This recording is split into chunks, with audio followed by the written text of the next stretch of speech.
Pagi, selamat bertemu kembali kelas 8A, B, dan C di mata pelajaran matematika materi bangun ruang sisi datar.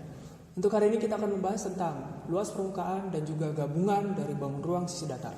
Gabungan itu berarti bisa prisma dengan prisma, bisa prisma dengan limas, bisa juga limas dengan limas. Oke, perlu kamu ketahui, luas permukaan gabungan itu adalah menjumlahkan luas sisi-sisi dari bangun ruang sisi datar dengan catatan bagian yang menempel tidak kamu hitung. Jadi bagian yang nempelnya nggak kamu hitung. Contohnya seperti ini. Ini adalah kubus atau prisma segi 4. Dan ini adalah limas segi 4. Ketika dia menempel seperti ini,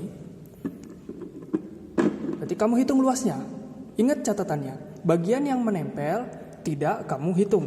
Bagian yang menempel berarti bagian yang ini dan bagian yang ini tidak kamu hitung. Berarti yang kamu hitung adalah, kalau kita ke kubus dulu, berarti yang kamu hitung, alasnya dulu kamu hitung, lalu luas sisi tegaknya kamu hitung, terus kamu jumlahkan luas alas dan juga luas sisi tegak.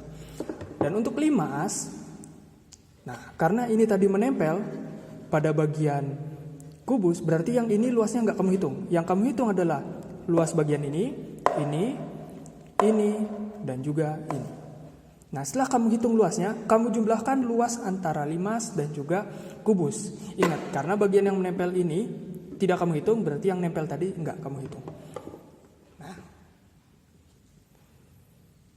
yang kedua, ini adalah bangun ruang sisi datar prisma berbentuk segi 4 atau umumnya disebut balok, dan juga ini adalah prisma segi 3. Nah, kalau misalkan ini menempel seperti ini kamu anggap saja ukurannya sama ya. Kamu anggap saja ukurannya sama. Berarti luas tutup balok tidak kamu hitung. Yang kamu hitung adalah luas alas dan juga luas sisi tegak. Terus untuk yang bagian alas dari prisma, yaitu bagian yang ini juga tidak kamu hitung. Jadi yang kamu hitung adalah luas sisi tegak, yaitu luas yang ini, yaitu berbentuk persegi panjang, ini berbentuk segitiga. Lalu yang ini persegi panjang dan ini segitiga. Hanya itu yang kamu hitung. Setelah itu kamu jumlahkan luas dari prisma segitiga dan juga balok ini. Didapatlah luas gabungan bangun ruang sisi datar. Ingat, yang menempel seperti ini tidak kamu hitung bagiannya. Berikutnya untuk volume. Nah, volume berbeda dengan luas permukaan. Nah, dalam volume, ketika dua bagian ini menempel, tidak ada syarat.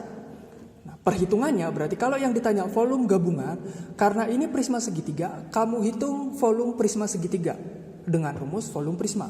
Dan kamu hitung volume balok. Lalu kamu jumlahkan. Volume prisma dengan volume balok kamu jumlahkan.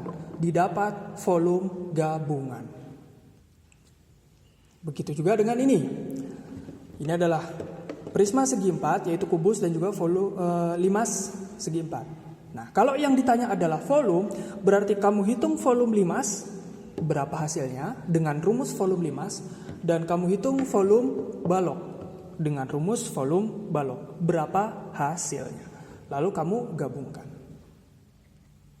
Setelah digabungkan, lalu jumlahkan kedua volume antara limas dan juga kubus.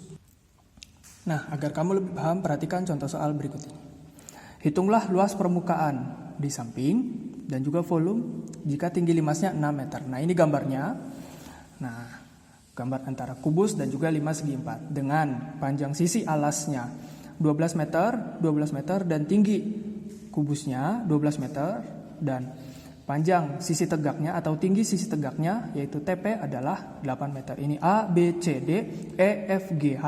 Terus limasnya adalah T, E, F, T, F, G, T, G, H, dan T, E, H.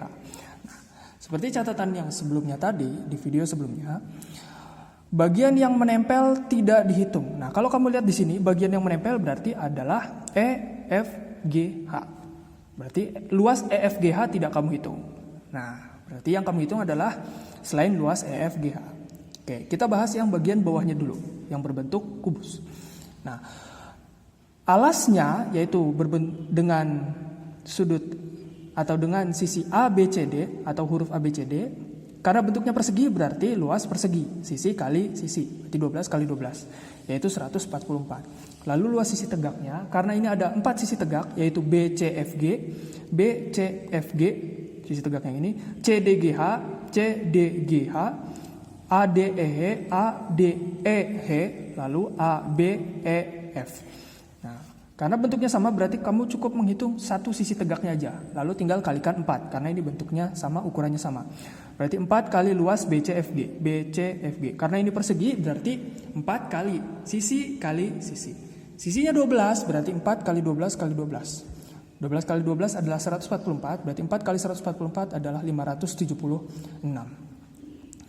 Nah, selanjutnya kita ke limasnya. Nah, karena bagian yang menempel EFGH di limas juga tidak dihitung, berarti yang kamu hitung adalah luas TFG, TGH, TEH, TEF. Karena bentuknya dan ukurannya sama, berarti kita cukup menghitung satu bagian aja. Kita ambil TFG. Seperti gambar sini. Nah, karena bentuknya adalah segitiga, berarti kita pakai luas segitiga. 4 kali luas sisi tegak. Kenapa 4? Karena ada 4 sisi. Kenapa 4? Karena ada 4 segitiga. Berarti 4 kali luas TFG. Alasnya adalah 12, tingginya adalah 8. Dibagi 2. Didapat 12 kali 8 adalah 96. Sedangkan ini bisa kamu coret, sisanya 2. Berarti 2 kali 96 didapat 192. Nah, berarti luas permukaan gabungannya, berarti luas yang ini dan luas yang ini dan juga luas yang ini kamu jumlahkan, didapat luas gabungan bangun ruang sisi datar. Yang kedua, volumenya. Volume gabungan ketika tinggi limasnya 6 meter. Karena ada 2 bagian yaitu kubus dan limas, berarti kamu hitung volume kubus dengan rumus sisi kali sisi kali sisi. Sisinya adalah 12, berarti 12 kali 12 kali 12. Atau bisa disebut juga 12 pangkat 3. Hasilnya 1728. Lalu limasnya kamu hitung dengan volume limas, 1/3 kali luas alas kali tinggi limas. Luas alasnya berbentuk persegi, berarti sisi kali sisi. 12 kali 12. Nah, ini bisa kamu coret dulu untuk memudahkan perhitungan. Bersisa 2 antara 3 dan 6. Berarti 12 kali 12 adalah 144. Lalu 2 kali 144 adalah 288 cm kubik. Nah, volume gabungannya berarti volume kubus kamu tambahkan dengan volume limas. Didapat 2016 cm kubik atau 2,016 desimeter kubik atau bisa disebut juga dengan 2,016 liter.